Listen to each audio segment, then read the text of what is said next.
Hello, I'm Brandon Gibbs and I work with McAllen Design where we develop the Serpentine wall.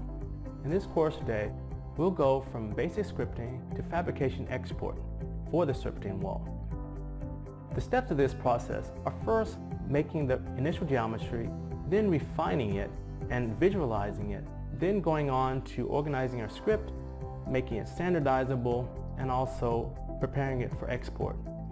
I also go into this course a little bit of generative coding so that you can actually get something new out of the process, and also into some of the design and fabrication theory and methods.